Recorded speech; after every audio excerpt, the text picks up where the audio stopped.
Yo. As Styles checks himself out in the mirror. I left my brush in the car, bro. On my Okay. bed. I left it. I ain't get to brush my joint. Okay. What's up, man? Brooklyn Boyz Radio. With Brushbeard Jones. Why that camera look so low, that middle one, bro? Because you're short. See, I was about to say something so crazy. About to say your mother's short. Wow. She actually is. She was like 5'3", whatever, man. 5'2". Whatever. And I know your response. That's why I even dignifying with like response, like, because I knew you were gonna say something stupid like that. It's true. I'm saying. Whatever, man. What you want me to do? Whatever, man. This guy's crazy. Happy New Year. Oh yeah, Happy New Year. We ain't seen y'all in about Since last year. Yeah, since last year. It's a long time. What else you got going on, man?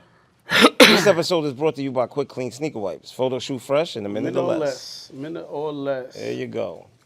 I'm going to a. He's all out of sneaker wipes. And no, not yet. Almost, but after this weekend. I need sneaker wipes, and he's all out. Yeah, and now after this weekend, I'll be done. I'm going to this sneaker convention, New York Got Soul, in the Meadowlands, in Jersey on Saturday. I got a vendor's table, and all of that is Fat Joe and Nigel Sylvester hosting it. And it's supposed to be a whole bunch of sneaker stores, sneaker resellers, people buying kicks and all of that. So I just figured it'd be a great place to let people know about photo shoot fresh in a minute or less. Okay. You know? Wish you mucho success. Word in the month. Yeah, I got some T-shirts made. I got my retractable display. You know? Yeah, man. We're just going to go out there and make it do what it do. You should let Suave run around naked with a pair of sneakers and sneaker wipes. Well, Suave said he might be there. Okay. He said let Suave run around naked. Then wear one of those weird pair of sneakers he got on like right now. This guy crazy. This guy crazy. This is sneakers. That's it. How was your New Year's? New Year's Eve, New Year's. How'd you bring the New Year's in? No, I'm always at church for New Year's. I don't know the last time. Unless I leave town, I'm always at church somewhere. Yeah. I was at Post 270. Yeah, you told me. Yeah, it was cool. Shout out to Good L. food. Shout out to my guy L. Post 270, Westbury, New Long Island, New York. Westbury, New York. Go check that out. Yeah, I was in church, man. I was in church, and then I think that weekend or the following weekend, a couple of days after, that weekend, it was like a Thursday, right? Yeah. Yeah. So the weekend, Well, it was a Wednesday night. New Year's Day was Thursday. I went to D.C. and I went to go to the Black History Museum. Okay. That was different. Did you see any Black History? Yeah. It was dope. It was good. I think people should go out there and go see it. You know what I mean? Especially you got kids. Like, I noticed that a lot of little kids don't be really knowing stuff that went on. I think this generation has no interest in knowing anything that came before them, bro. Like, when we... But I think that's also the parents. And I'm talking about the little kids. I'm not even talking about, like, the teenagers. And I was shocked. There was a lot of kids there, like a lot of teenagers. It was packed. It was a lot of white people there, too. Like, Yeah? that was... Yeah, they doing research. Man, because it starts all the way from, like, I think the 1400s, maybe, or the 1800s, something like that. And goes all the way up to the present day. Like, you can start from the bottom, go all the way up. Is it true Black history, or is it, the stuff that's in the history books? Nah, they talk about everything. Like American history, though. Black American history. So they talk about how the slaves came in. They started from Africa. They have, like, the wooden ships. They have, like, remnants that's left over from that time. The chains that the slave was in. What do you mean, the chains? Like the pendants and everything? Yeah, okay, whatever, man. And they have, like, they even have the actual homes. Oh, like the little shacks? Yeah. like you see how small it was. Like, 4 people living. There's a Whitney Museum in New Orleans. Also, it's like on the plantation that you can actually go into, like, the slave barracks and all of that. And, honestly, like, the weirdest thing with the Whitney Museum isn't even seeing how small the quarters were or anything. It was just feeling the energy in there, bro. Like it's almost like you could feel the heaviness. Like, I don't know, I feel like the spirits of dead slaves are still on that plantation, because when you walk in there, like, you just feel this heaviness. Like, man, so it was really good. The food was good there too. Like, they got a food court, and they make, like, everything goes back to food with this guy. The food was good, man. The food was good, man. Yeah, what they have? Everything. He said that. You know, it's crazy now because I'm fasting and praying now. You know, I started the year off with fast, 21-day fast. And yeah, so I think about that food, man. It was good. Crazy. It was good. It was good, man. So yeah, nah, but I need to fast because I'm sucking in my stomach right now.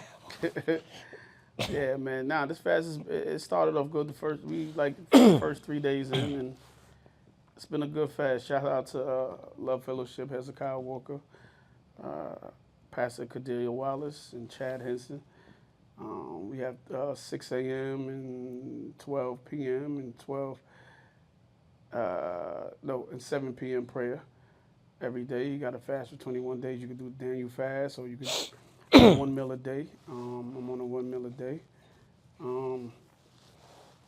Yeah, and I invited like even you, a lot of my friends, family, Yeah. and even if they didn't want to do the fasting part, the eating part, or the sacrifice part, I tell them to get on and just join the prayers because the way they do the prayers is kind of dope. It's not like it's like a class almost like. It's like a word of a day, like today was unstoppable, and they talk about that word from a biblical standpoint. How long are the prayers? Like they range from what, 20, About 30 minutes? About 40, 45 minutes. But it's teaching, so it's talking. It's like you kind of, and it's on Zoom, you know what I mean? And then they pray for the last like 10 or 15 minutes, you know what I'm saying? A 15-minute prayer. Y'all are on professional level. Nah, it's not, you know, everybody take like, it's 3 pastors praying. They take Oh, like okay. 5 minutes. Yeah. I got you. But I've seen, listen, I've been in the shut-in in the church, and preacher be up there for a whole hour, hour and a half just praying, 2 hours, and another That's what I'm preacher saying. come. That's professional level, bro. Yeah, That's a different level of prayer. That's like, a different level of prayer. and when I say that, I'm saying that I run out of stuff to talk about. Like, Now, listen, let me tell you wow, something. when I'm praying. I've seen the pastors going for an hour. I remember one night we was shut in like at 12 midnight. Like I think we had to be there from like 8 or 9. I can't remember, but I know we didn't get out till 6 in the morning. I feel like asleep, people tapping you like this. I feel like pastors and praying is like rappers and freestyling, and you know, and when they like in the groove and they just start going, like, It is. Yeah, that shut was crazy. ain't nothing more beautiful than the word, though, man. And I'm not even saying this on no clichéness. Like, that connection with God, bro, that will help you get through life. I swear to God, 100%, make you feel unstoppable. 155%. Well, look, since we even talking about that, I might as well just jump into this topic because it's a topic that I actually brought up today, and it wasn't because of the fast. It just it came up. I seen a dude talking about it, and he said, praying. Basically, he was saying like praying is like for poor folks. Like the more successful you get or the more money you have, richer you get, people stray away from God. People don't believe. He called it the magical or people believe in like magic, hocus pocus, and right things like that. of prayer in church. Right, they don't go to church anymore as more successful to God, more successful to get. Like that's for poor people. And I saw that, and I was like, 1, I do feel like when people get what they need from praying, sometimes they don't go as hard as they was going with God when they get to that threshold point. But I also believe that when you get what you need from God or get to the place where you feel like you need them, I think that's when you're even supposed to dig in more.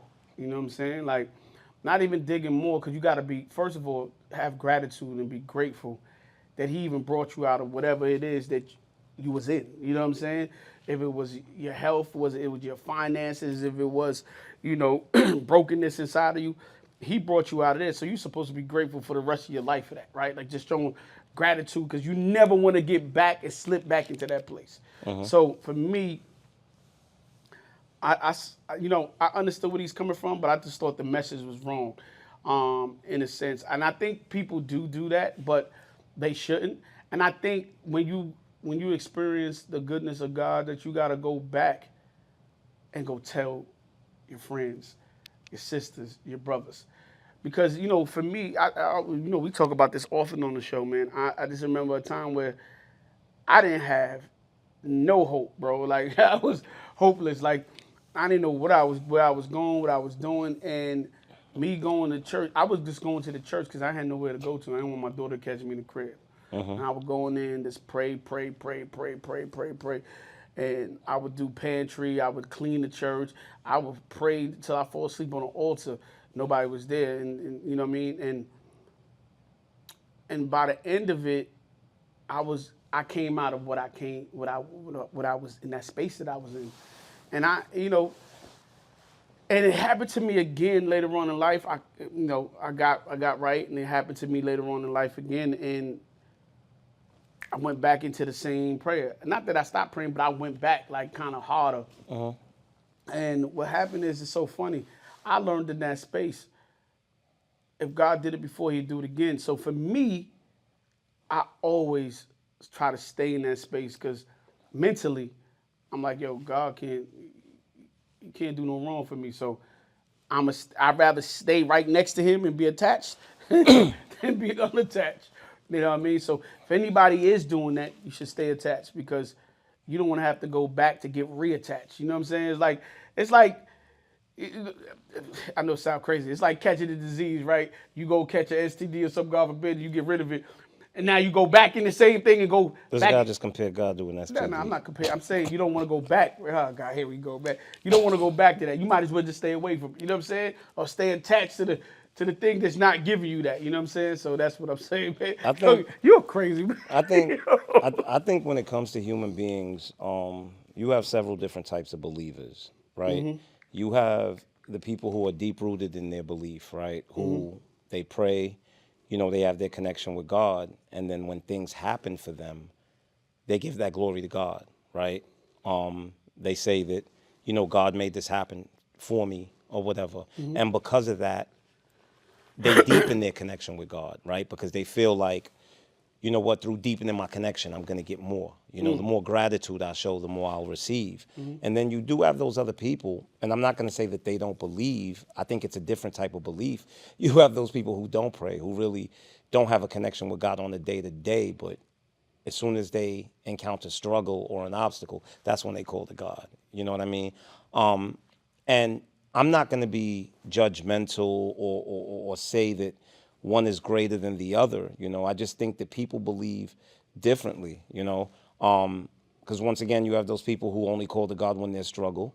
And then even when God does bring prosperity into their life, they don't really call to God again until they're facing another obstacle. That's when it's like, oh, God, help me, help me, help. You know what I mean?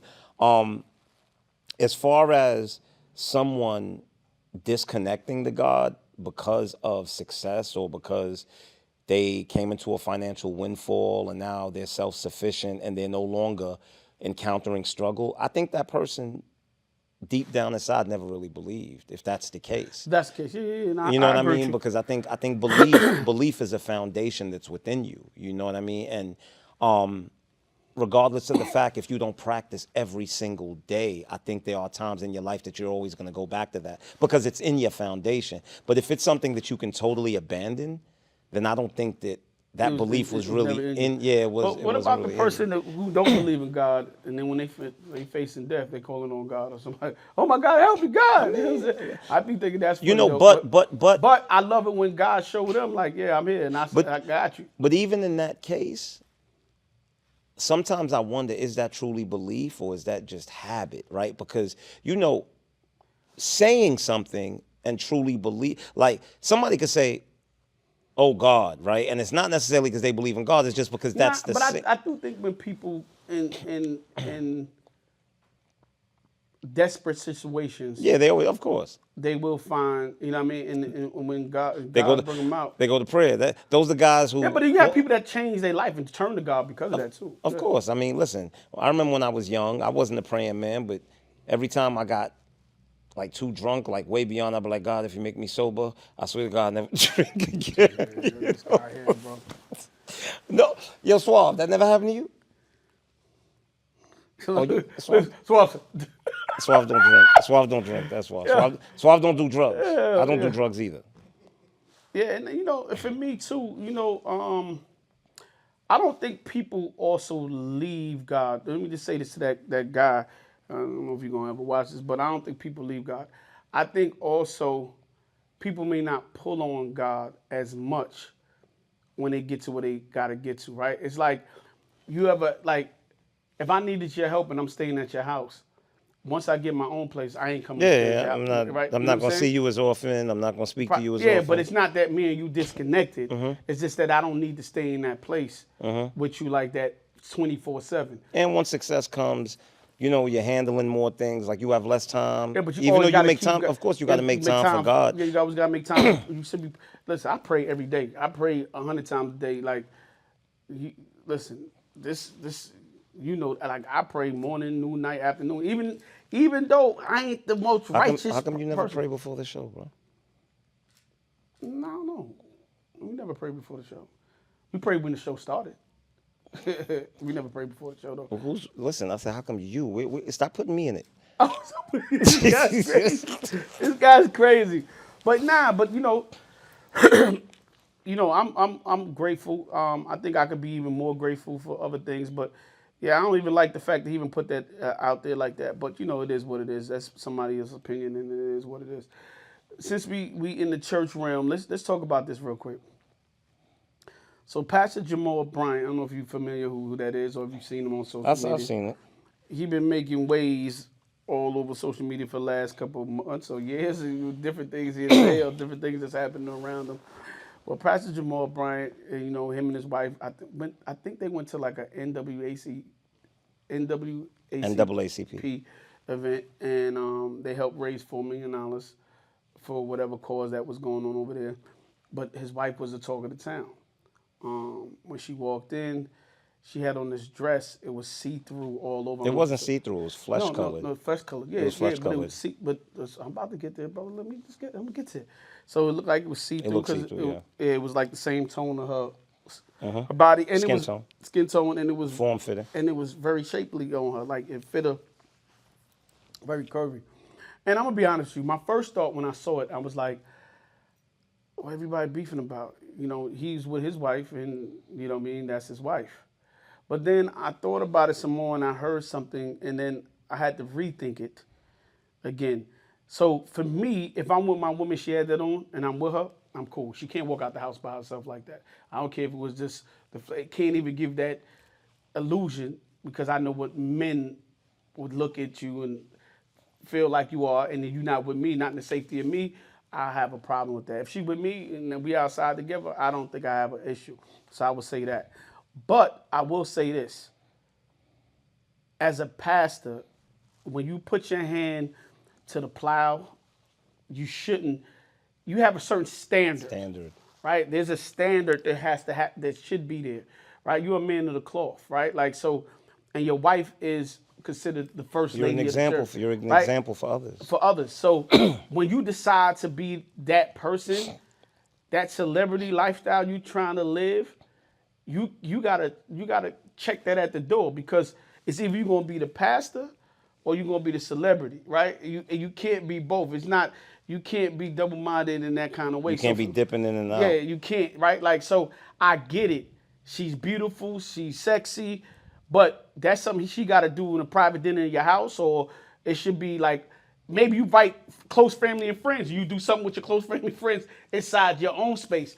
But to come out publicly to a public event to take pictures, I can't agree with that. You know what I mean? I think, for one, the conversation that's taking place about this woman isn't about what a man would allow a woman to do in a relationship. It's about what a pastor would allow the first woman to do, right? Because the pastor and his first woman are a representation of God. You know what I mean? And I think that that's what should be held to priority first and foremost. You understand? And it's just, is this an accurate representation of what we stand for? I don't think there's anything wrong with him saying that. Well, not even him. I don't think there's anything wrong with people saying that the way that she was dressed is inappropriate, because, I mean, yes, I'm sure that there are people out there that are just being judgmental. We know that there are people that like to tear people down any chance they get.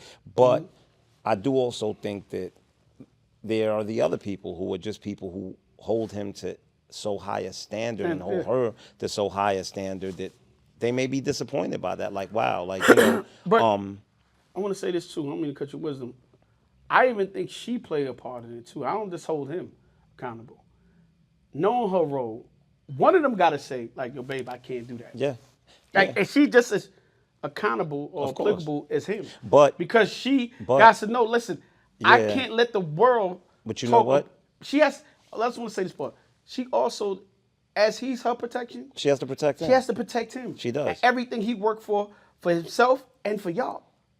But I You know will what I'm also saying? say we also speak about the man being the ultimate lead in the relationship. So Yeah, yeah, so no. so she's allowed to make the mistake, but it is his job to go, babe. I don't know. This may be an oversight of yours. Maybe you didn't realize. I think that dress is a little too much. You know what I'm saying? Especially for us to step out in front of the world, like you said. How we had a dinner party in the house and there wasn't camera. It's all good, but for us to step out into, I know who you are inside out, but the world doesn't. You know what I'm saying? All they know is what we present to them. And all So I would say is, even though I'm Christian, I would say this though. You know, a lot of times with Christians though, we lax, man. Even myself, like we lax in certain areas, and I just feel like we more compatible to do and bend the rules. You know what I'm saying? Like, oh, the world's going this way, we could do this. You know what I'm saying? I don't think you would see a Muslim woman like No, that. You hell know what I'm no, saying? hell no. You know, I don't think you'll see a Jewish woman like that. You know what I mean? Like, so sometimes we'll bend the rules to where it fits us and where we're comfortable and be like, well, I don't care what that say. Before, one minute we hold it in now, and then the other minute is like, I don't care what that say. You know what I'm saying? But I also So- think I also think that that's a byproduct of society's influence, because you and I both know that right now society preaches this thing where it's like I could do what I want. You know what I mean? And it's this very self-gratifying mindset, right? It's this mindset. As long as I'm okay with it, then it's okay. You get what I'm saying? But I think that once again, for the role that he plays, right? I mean, this is a role that he worked hard for. I think we need to understand that when we work for a certain position or we work for a certain role in life, it comes with a responsibility. You know what I mean? And I think that responsibility is something that we have to take very serious. Seriously, and you know, I also feel like this, and I could be totally wrong about this, just throwing this out here. I feel like maybe Pastor was one of those guys that didn't have the best girlfriends, and now got he's a certain status and got that shapely girl. And he was like, yo, I got, you don't want to show that off, because to me, I just don't understand. You in that position, why would you? Allow that. Unless they ain't something you're used to. I mean, even if you're not used to it, man, You know what I mean? I think, bro, you know what's appropriate and what's not. You know, that's like you telling me, Mo, Ma came in from Houston. We throwing a birthday party for her at the house. Come by, and I bring my woman, and she's dressed like crazy. Like, Yeah, like- you gonna look at me like, Come on, yo, what Mo, you doing? what the hell Yeah, are yeah. you doing? Yeah, it's Like- just a certain standard when you in a certain position. Exactly. And when you In a certain setting, in a and certain not even setting- just a certain position, but just a certain setting. Yes, and I agree with you. But listen, when you want to be the bishop, you want to be the pastor, you want to be the president, you want to be the head of a Fortune 500 company. Some things you gonna have to just be like, yo, I can't do. You can't. You got to leave some of those old things behind, because you in a sit in a different echelon, upper echelon to a different company. Especially when you talking about you holding the plow, and you with a man of the cloth. Like, it's just certain things you can't like I said, for me, oh, she would have been cool with me. I don't sit in that position you sit. Exactly. You know what I mean? We sit in two different positions. And maybe, and maybe, I'm gonna throw this out there. Maybe even for me, maybe even for me, I gotta check my standards too. Right? Maybe I gotta check my standards, because maybe that'll keep somebody like him in check also. Because if I'm doing it here at this level and you here, then you shouldn't have a problem being this. You know what I'm saying? I got one last question, right? Mm-hmm. If the pastor can't preach on the pulpit in some shorts and a t-shirt, then why can she wear that dress? You understand what I'm saying? Like, I know. Look, she looked fine. no, I don't think look. I think it was a bit much. Yeah, no. Definitely, You know, 100%. for the setting, right? 100%. But I don't think that she looked bad. But I'm just saying that once again, there's a certain standard that you're held to, and there's just a certain level of class that people expect you to uphold. Not that the dress wasn't classy, you know. Yeah. I guess we're gonna stay in this realm because we just here, right? So since we talking about women and how they dress, So I heard, I can't remember homeboy name, comedian from 95 South. He was basically saying men judge you on how your woman look, right? Like if you got an ugly woman, niggas will judge you and be like, yo, he ended up with her. They, especially in business, they'll look at you like, yo, why he end up with her? Like, I'm not even doing business with her. That's who he picked, right? So me and you talk about this. Me and you've talked about this before. And I do think that men do judge you on how your woman look. Like if you came To a here degree, to a to a degree. degree, if you came here with a butt ugly girl right now, Yeah, yeah. like Listen, what? and if you came here with a butt ugly, Yeah. first of all, I probably get butt ugly girls don't come outside with you till it's like 3:30 in the morning. yo, First, yeah, I probably get a text from Mo. Right. is you serious? Yeah, and I Yeah. gotta be like, yo, she's not with me, man. That's my home girl. You know what I'm saying? So Yo. I think men will kind of judge you in business. I can see that affecting you somewhat, but I will tell you this: I think more than just how your woman look is how she acts. The behavior, of course. The behavior of your woman. The level of respect she has for you. Has for you, the respect she has for you when she come in that building.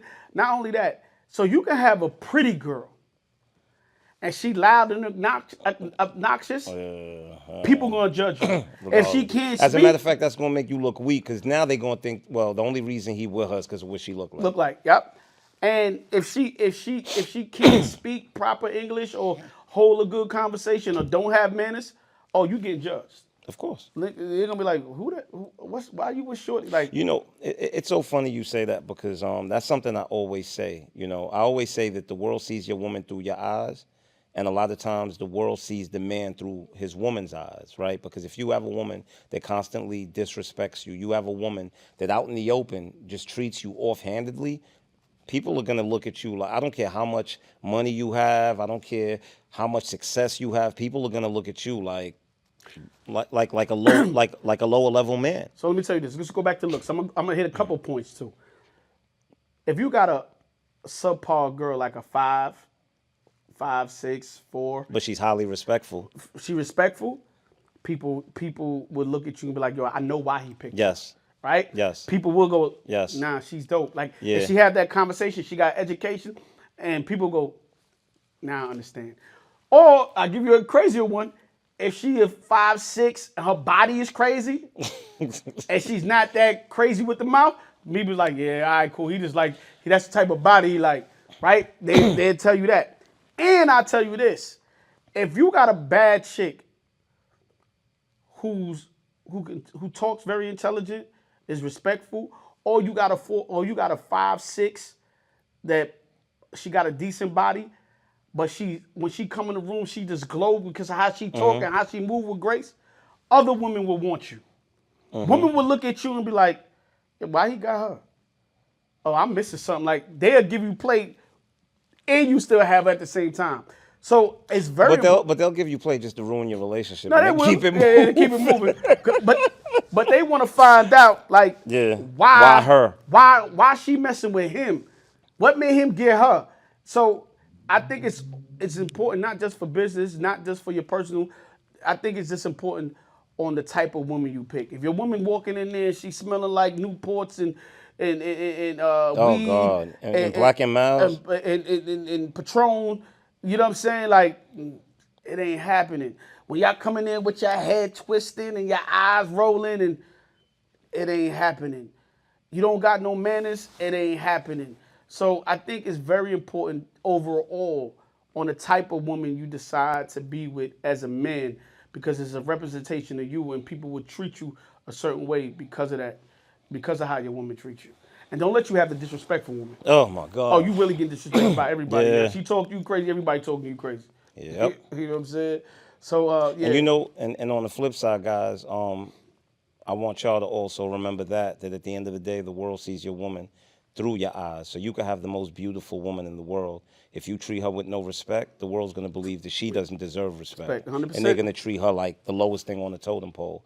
You know, so guys got to keep that in mind, you know? And ladies, treat your man with respect, because if you treat your man disrespectful, other people gonna treat him disrespectful. Yeah, and at the end of the day, ladies, y'all also have to understand that you want your man to climb up the ladder. You want him to succeed. And I need you to understand that you treating him offhandedly or disrespectful is actually another obstacle for him to get over, to get to that point, to take better care of the both of y'all. Because when you show him the world that he's nothing, when you show the world that he's nothing, the world's going to treat him like he's nothing. See, you just bleeding into all these conversations. You just making my job seamless tonight. So look, some other celebrity news. I seen Cam Newton. He was on with Bishop T.D. Jakes, and he was talking about marriage and the Bible. Basically, he was saying the Bible don't talk about rings. The Bible don't talk about honeymoon. The Bible don't talk about these big $1 million weddings. And he just be wanting the basics for his love, basically. He put women to the test. And some people might call it narcissistic or whatever the case may be. But at the end of the day, he wants to know if a woman's going to show up for him. If she going to be there for better or worse. If he got nothing. If he just needs her. Even when he says, yo, I'm good.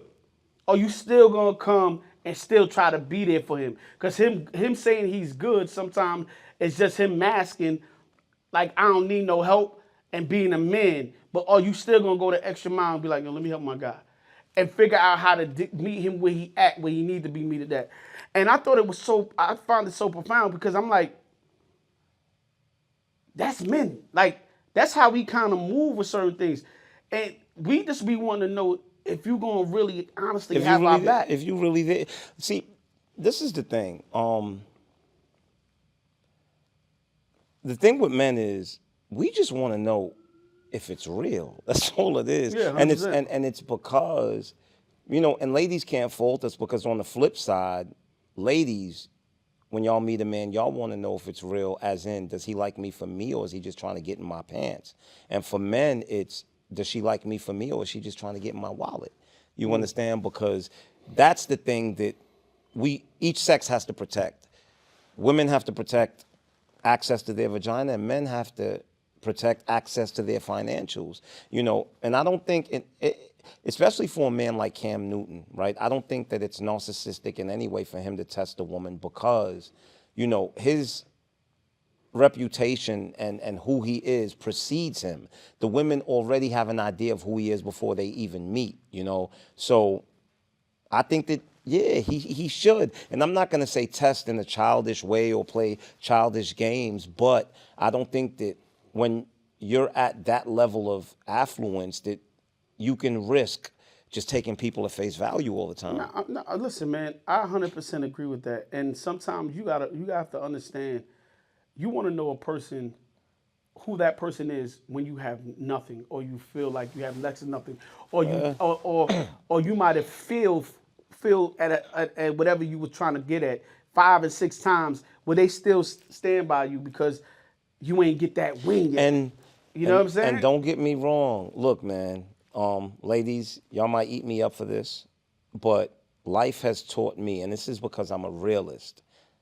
I know that once a man falls on hard times, there's a clock that starts ticking. Oh, and yeah. you have a certain amount of time. Some women it's 5 days, some women it's 5 weeks, some women it's 5 months, some women it's 5 years. But every woman has that point in time where the alarm goes off and it's like, okay, time to go. Yeah. And don't get me wrong, nothing is an absolute. So you do have that small percentage of women who will ride it out with you for life, you know, because those do exist. Yeah, but you want to make sure that you know they exist, but you want to make sure you got one that exists for you. You know what I'm saying? So I love the conversation him and T.D. Jakes had with Cam and T.D. Jakes, man. It was a good combo. Check it out. Since we've flown in that direction, I'm just gonna keep it in this direction. So, should you sexualize your woman or your partner in a relationship? And what I mean by that, should you like send her pictures, tell her she's sexy? She send you pictures, tell you you handsome. Should you like, yo, you look bad in that dress, ma? Should you continuously give them compliments in the relationship and sexualize them and make them feel special? Yeah, I mean, go ahead. I think definitely, man. I think that's part of keeping the relationship fresh and interesting, and preventing things from getting stale. I think I think women more than men need that. I think men kind of don't expect that because we don't get that, like, really. And I mean, we get it. I mean, we get it, but I think that it's more of a necessity for females. I Females? think females need more of that Yeah, no, validation. I agree with you. But what I will say is, I think you get more out of your man Yeah, of course. when you telling him, y'all, even if he might be fat, ugly, whatever the case may be, but you go, yo, listen, I like you in that sweatsuit. Yeah, You know what I'm well, you saying? look good today. You look good today. You see how that man start glowing. Glowing. He'd be a totally different person. You know what I'm saying to you? Or even if you didn't like, yo, I just like your haircut. Your haircut look nice. Oh, you got your feet look good today. You did something to your those things even for a man feel good for a man. And if they feel good for men, then you know it's gonna feel excellent for your woman. You should be telling your woman, because if you don't sexualize her, somebody else will. Somebody else start telling she beautiful every day at work or every day when she go to their gym. They start, you know Work, what I mean? hubby. Stay away from the personal trainers. Because they might have 2 or 3 trainers in the room. She might get trained different. You don't want her to get you don't want to get trained differently.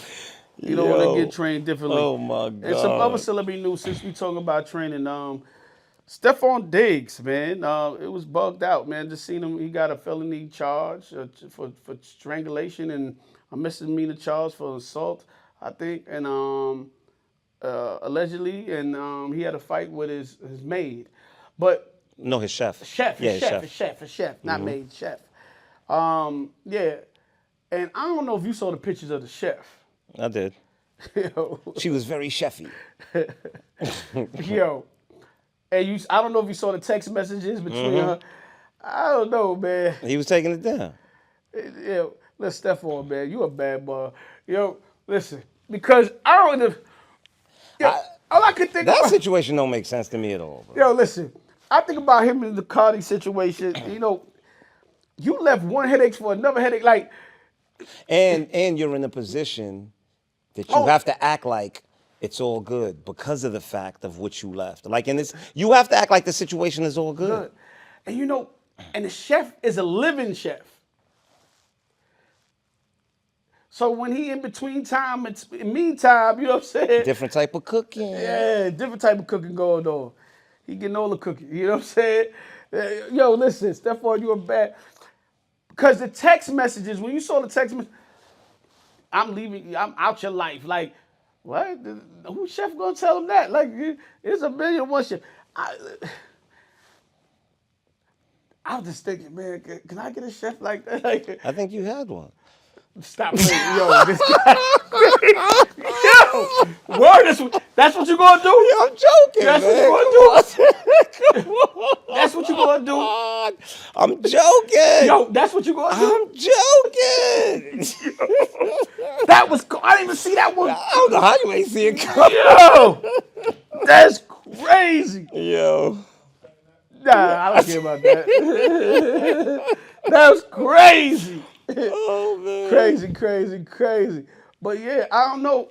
Yo, I don't know. I can't even. Listen, Yeah. all I can say is No woman was. I think the no woman I Cardi date. B and Stephon situation, the Cardi B post Offset Stephon situation is a perfect example of woman math.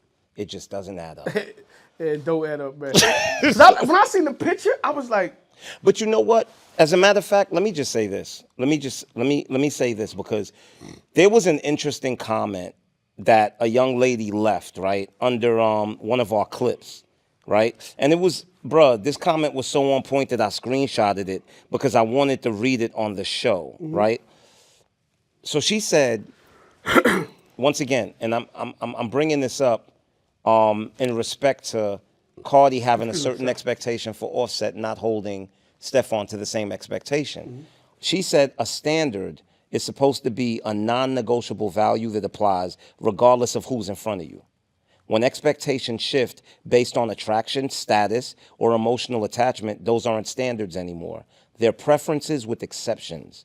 The problem isn't that women have standards. It's that when those standards disappear for certain men, it creates confusion and mixed messaging. Consistency is what gives standards credibility. Without it, you're not standing on principles. You're reacting to desire. Shout out the It's a Candy thing on Instagram. That was a dope-ass comment, man. And it was right on point. yeah, definitely right on point. Definitely right on point. That Nothing was, to say. and you know, because how is it a standard if it only applies to certain people? You know what I'm saying? And if you like this person more, or you're attracted to them more, or they're more successful, it doesn't apply. Then it's not a standard. Like I said, I like Cardi B, right? I do too. And I think she's funny. I think she's talented. I didn't like when she said she was drugging and robbing men, but you know. I think she's pretty. I think she's sexy. I just like Cardi. I enjoy watching her. Styles is shooting his shot. Nah, I'm not Cardi, shooting if nah. Stephon doesn't make you happy, Steve Styles, 911. Hold on. Sid, we shooting. You need me? Oh, it's my Thursday. I'm on Wednesday. I didn't know you were shooting. Camera's on. You need me? No, but Sorry about that. What I was saying? Yeah, like I said, sorry. I love Cardi, and for me, I feel like she just went with the hype of Stephon Diggs. Like, I got somebody that's famous. I think she also wanted to prove something to the world. But I feel like she got somebody that's famous, somebody that's handsome, somebody that got money. You think Stephon Diggs is handsome? No, I'm saying what she felt. Oh, okay. I'm I'm just asking. What's wrong with this guy? And I think, like you said, the standard didn't happen anymore. It was like, no, I got this because I have the fame in this man. I have the handsomeness in him, and he has the money. So I can compete, and I didn't go lower. And sometimes I think you got to find what you want instead of finding what you really want, instead of finding what's going to satisfy the masses and everybody else. Yeah, and I think you know, the pressure of leaving Offset, and you know, Offset being caught in pictures with this woman and that woman, you know, it was just the pressure of wanting to outdo her last situation. I mean, it is what it is, man. You live and you learn. Yep.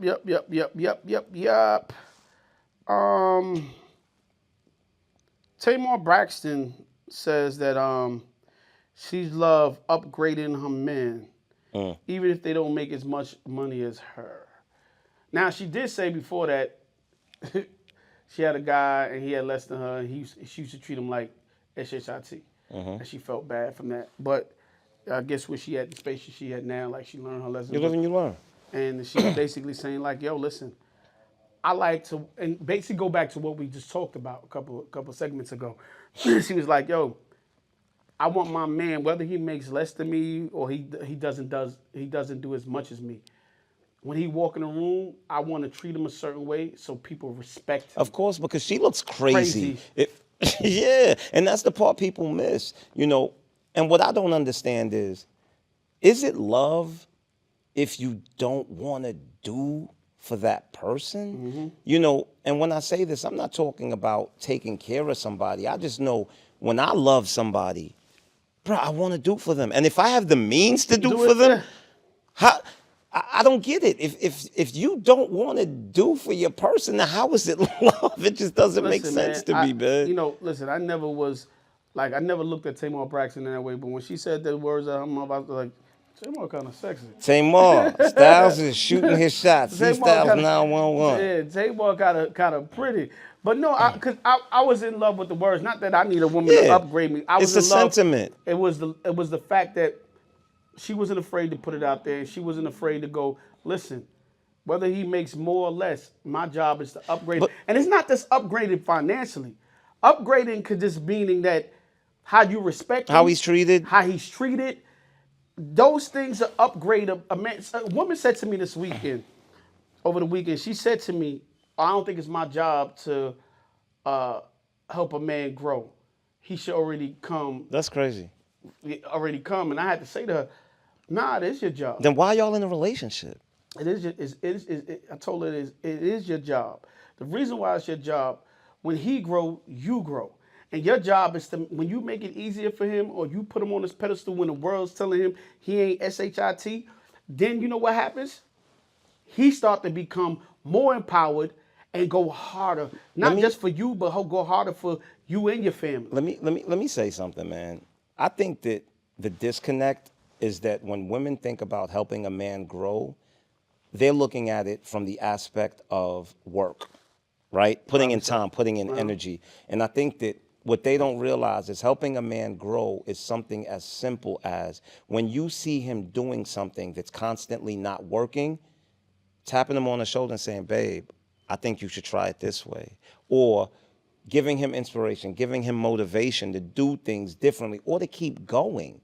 You know, helping a man grow isn't necessarily just spending finances or investing in his dream. No, helping a man grow is actually nothing more than just believing in him. Because once again, and I always say this, everything begins with belief, right? Because once you believe, you will put the energy and effort in regardless of whatever. So helping a man grow is nothing more than just believing in him, because once you believe in him, everything else will follow. 155%. So I'm glad we're there because it's just flowing. So LL Cool J says, don't be afraid to take the first step. And this is a brand new year, 2026. And the reason why I want to even share that the LL said, because a lot of times, a lot of us been sitting 2025, been sitting in 2024, 2023. Some of us sitting from 2020 on an idea, on a plan, on a business venture, and we just haven't taken the first step. It's just saying, yo, listen, I'm gonna apply myself. I don't care what the loan look like. I don't care what the obstacle is. I don't care who's telling me I can't do it. I'm not enough. Get up and go take the first step. Because when you take that first step, everything starts getting closer and closer. There's gonna be some forks in the road, some bumps in the road, definitely, for sure. But the first thing to anything is just getting up and applying yourself and keep going. And once you apply yourself, I don't care if it's a gym. The first week, the first 2 weeks of the gym is gonna kill you, right? Even when you come home, you're gonna be like, and you wake up the next You're gonna day, be sore as hell. sore, you be like, I ain't never doing this again. But I promise you, the more you continue to do The it, less it'll hurt. the less it'll hurt, and the more that You'll get hurt from it. become pleasure. Cause you like, yo, I need to feel that pump. And not only that pump, I think there's no better feeling than when you hit the gym. Even if you, especially when you didn't feel like going, once you finish your workout, that sense of accomplishment you feel like, Yeah. There's never been a time that I didn't want to go to the gym that I went, that at the end of my workout, I wasn't like, damn, I'm glad I came. Yeah, so I just wanted to tell y'all, man, listen to L with that one, but man, take the first step, man. I don't care what it is. It could be the woman of your dreams. It could be the man of your dreams that you've been trying to get. It could have been that job you're trying to get. You feel like, yo, I don't got the right degree yet, man. Yo, apply for it. Jump off the roof and figure out how you're gonna land on the way down. You know, Apply for it. that's something that I strongly live my life by. I tell you this, man. 12 years ago, I had never did film. I had never written screenplays, and I basically just took that first step, and it led to all of this. You know what I mean? And even now, coming into 2026, you know, 6-7 months ago, I had this idea for these sneaker wipes, and it's so funny because someone I know ordered some, and they got their delivery about a week ago, and they had called me like, yo, man, these things really work, you know? And I was like, yeah, they do, thanks. And he was just like, yo, bro, like, you really did this? Like, how did you do this? And I said, bro, it all began with a thought, you know what I'm saying? Because the truth is, an idea without effort and energy behind it is just a thought, you understand? And it's just, look, man, you got that thought? Don't look at what you want it to be in the end. Just begin with that first thought, man, and try to get that first thought, whether it's, okay, this is the product. Start with the logo. Start with, the packaging. Start with, trying to find a chemist that can put the formula together or that can help you, you understand? Or if you don't know how to do it, man, go through your contacts, go through your phone and call your friends and say, look, I got this idea, man, do you know anybody that can help me put this together? Like, at the end of the day, just take action. That's all it is, man. Just take action. Small steps will lead you to big places. So little bit of energy and effort, man, every single day, 100%. So I'm glad we moving, we flowing. So Michelle Obama said, sometime when you carrying people to where the destination you're trying to go can slow you down, right? And in this season, I want to tell y'all for 2026, and me and Swab was just actually listening to this in the car, if you remember, sometime, and I heard Bishop say this, but this is something that I always say. Sometimes you got, when you go on a plane, you got to put that mask on your face. Put your And mask on first. they tell you, because they had it wrong on the phone. They said the people, what I'm saying, they actually tell you if you're traveling with a I child, tell you, put yours on first. put Because you yours on can't help first. nobody. Because you can't help nobody. You If can't you- help the child. yeah. If you put the mask on your baby first, And then you fall pass out. out, the baby can't save itself, right? So Or save you. or save you, right? So this year I want y'all guys to start, taking the time out and put the work into you and what you're doing for you. And if you got somebody who's with you and they can't keep up the pace or they just too far behind, sometimes you got to leave them behind and probably even go back for them. But somebody got to get through the door so they can make a way. Because both of y'all stop and don't make a way, then nobody's gonna get to where they gotta get to at the end of the day. So sometime this year you should try to drop the dead weight, and don't feel bad if you're dropping the dead weight. If the person ain't picking up their slack, it's okay. You can come back. Hopefully they receptive to what you learn and what you gain to help them out, to push them forward. And some people not. Some people gonna be jealous and don't want your help, and that's fine too. But sometimes we gotta drop the dead weight to get to where we getting to. So this year, anything that's holding you back, anybody that's stopping you from getting to the next plateau in life, you gotta drop them and leave them behind this year, man, and keep going after what you're trying to go after. And if they truly love you, you truly love them, go back for them. And I'm gonna speak to the reverse. You know what I mean? If you're the person that's being carried, and you see that you're dead weight for somebody who has the ambition and the determination to go so much further without you on their back, man. Yo, trust in the love that y'all have and the loyalty that y'all have for each other to let that person go. Let them fly. I think one of the most beautiful interviews I ever saw, man. I don't know if you saw that interview with LeBron James where he was talking about Savannah, right? And he was talking about how in his climb, right, to get to the point where he was at, there were times when he literally had to just zone, bruh, and just accelerate. And he's like, and you get to certain heights where you forget and you look down and you realize, oh my God, like I left my wife and my kids all the way down there on the surface. But he said the beautiful thing about his wife is when he would look down, she'd be like, no, baby, it's not for me to be up there right there with you right now. Keep going. Keep going. And I'm getting goosebumps as I'm saying this. And I think the beauty about that is because he said that his wife always told him, I had no fear of you not coming back for us because I know the love that we share. You understand what I'm saying? And I know the higher you climb, even if I'm not there with you on that climb, you're going to come back and get us. You know what I mean? So my thing is for the people who are on the reverse. First of all, nobody owes you to take care of you. You know what I mean? But if somebody does give you that blessing, right? And you see it's at a point where you're hindering them, right? Where they're making certain sacrifices to make sure that you're good and it's preventing them from doing or going where they gotta go, man. Have enough love for them. Have enough gratitude for what they've done to let them go and let them fly, man. And just be secure in the fact that one day they'll circle back and come back for you. And guess what? Maybe they won't. But if you truly love them, seeing them happy and seeing them where they should be enough for you. 100%. On this note right here, I'm gonna take the time out because we gotta talk about your man, your friend, Donald J. Trump. So DJT? yeah, so I was away and I wasn't on my phone, right? And I get back to the hotel and I'm watching the news and they're talking about how we invaded Venezuela and you know what I mean? And he took the president, Snatched up the president and his snatched the wife. president and his wife, right? And I'm going, what? When this happened? Like, what's going on? And I'm just laughing, and then I watch your man in the morning. The next morning, I go to sleep. He's like, yeah, we might keep the oil, we might sell it. Yeah, we took their ships too. We took the ships, and we taking the oil, and your man is crazy, man. I just gotta say that, man. Like, listen, man. He just came out today and said that Venezuela is we're gonna be getting anywhere from 30 to 50 million barrels of crude oil from them, right? And I think we paying for it. Maybe we taking that, or we're getting it for a major discount. And it's just been this notion with Donald Trump, like because first he was blowing up all the drugs, quote unquote, drug ships, and saying that they had bringing drugs to America, and that's why we going in there.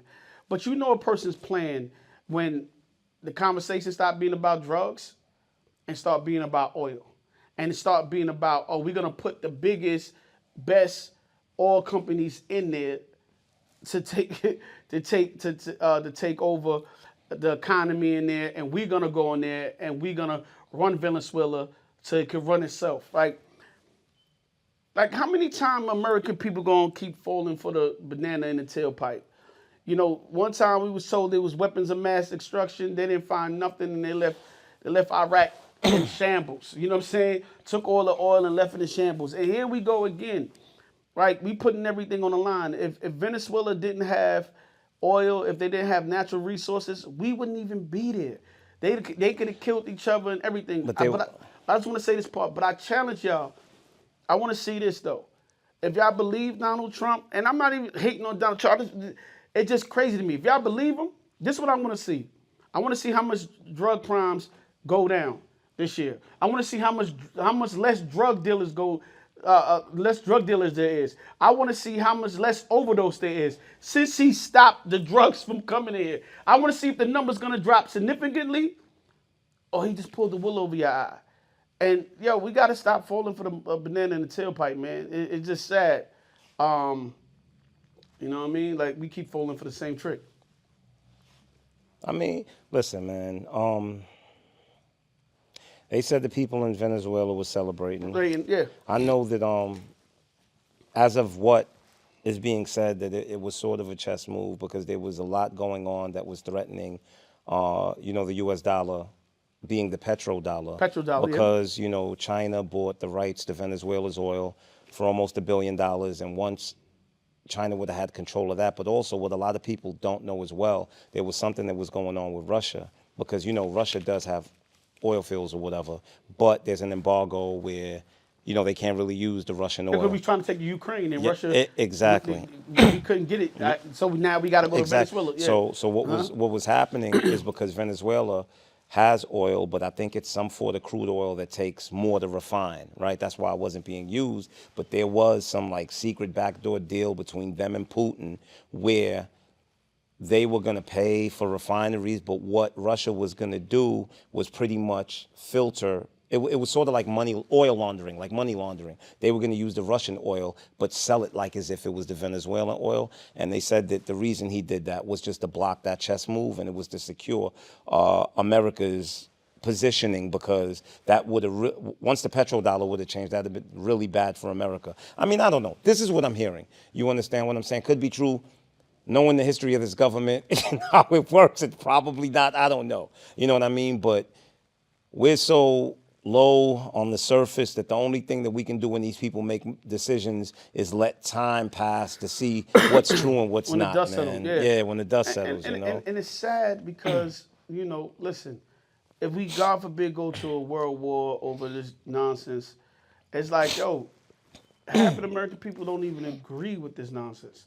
We could care less. And I understand higher powers that be got to protect the interests of America. So I'm not mad at it. It's just like the politics, man. And what Donald Trump has done, man, let me tell you something. He's the first president that we know of that I ever heard of that made an executive decision to go to war.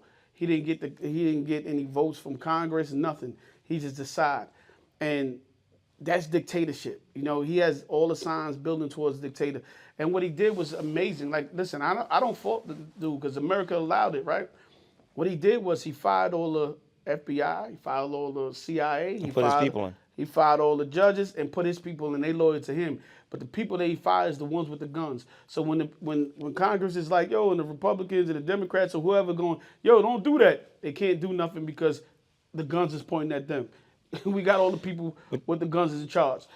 And I don't know what y'all gonna do the next election, but rules gotta be changed massively if there is a next election because the way he going, I don't think that's going to happen in America as far as a dictatorship. But I will say this, man, for a country who has been in war in the last 20 years, probably 3 or 4 times, I think that the American people don't realize the seriousness of war because there's never been a war fought on our home soil, right? We watch war on television, on the news, right? The closest we got, it was 9/11. 9/11 was the closest that we ever got to it, and I think that we don't realize, like for us, war is just a word, right? Or war is just a documentary. A war is just a show. But, you know, like, you got whole countries, you got whole cities that are decimated, man. You know what I mean? Through one person's decision. Like they always say, war is old men talking and young men dying.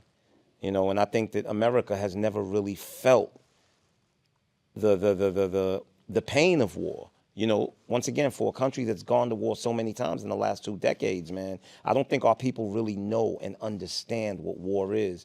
And God willing, you know, the next time, whether it's World War III or not, man, God willing, it isn't brought here, because that's always a possibility, because I'm sure these other countries are tired of us going and messing up their homes. They may think it's time for us to feel what it feels like to come have our dresses and our TVs kicked down. Like, Yeah, that's crazy. God forbid that, man. God forbid. And real quick, before we get out of here, Paul Pierce was just asking, pretty face or banging body? You have to pick one. In 2026, a banging body ain't nothing but 10 grand, bro. So I'd say pretty face. What if it's a natural body?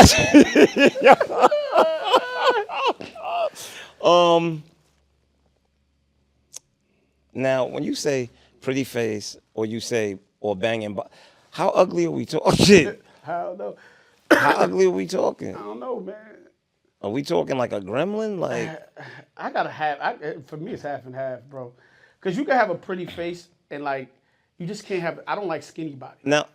So you can have somebody. You got the little flat. And I can't even say you can't have a gotta skinny have a flat- body, because, and that's another thing we got to speak about. I think we ruling our sex appeal, because there's slim women that are sexy as hell. No, but I've never been into slim women like that. I mean, I've been into slim, I've been into thick. Because Yeah, I I've never think been into like the real slim. I Like, think your body and your face has nothing to do with sex appeal. Like sometimes you're 100% right. there are women that are average that are just sexy as hell. But I've dated a 6 or 5.5, and she had a natural body, and when she walk in the room, it's like That's sex appeal. everybody's like, what? Yeah, who that? Who that? Like, you know what I'm saying? So I could deal with that too. She just can't be dirt ugly. If she dirt ugly, I ain't care how. What's dirt ugly? Give me an example. Who's dirt ugly? I don't know who's. This guy's crazy. Everything like a 4 and down. Like, I mean, but if you can't get to who's the five, who's a 4 and down? Like, give us 5 an and down. Okay, 5.5 is go up. Okay, give us an example. Nah, I don't know. I don't have an example. Get out of here, man. Your sister. Get out of here. I don't have a sister. Your sister, man. And the girl that look like you, man. Oh Get out my of here, man. God, this guy's crazy. Man. Oh man, my kids look like me. Wow. Here we go, man. This guy's crazy. This guy's crazy. Yo. On that note, this is another episode of Brooklyn Boys Radio. You all with the dice. Wrong. Yo, man, listen, man. Shout out to Woodstack, man. Shout out to the Only One Clothes brand. Shout out to Quick Clean Sneaker Wipes. Yeah, man. shout out to Dre. Dreezy. I said I was going to Swizzle. swallow something different this year. Man, after the fast, I come up with something nice. You know what I'm saying? Yo, I did a whole episode. No cursing on this episode. You Man, see you're that? beautiful. I told you in the N-word, man. Beautiful. Look at that. whatever. Look at you. Whatever. Wow. Whatever, man. Wow. Because he argued me down. But okay. Whatever, man. Sometimes you just got to let him, let it marinate. Whatever, man. Brooklyn. We out. Out.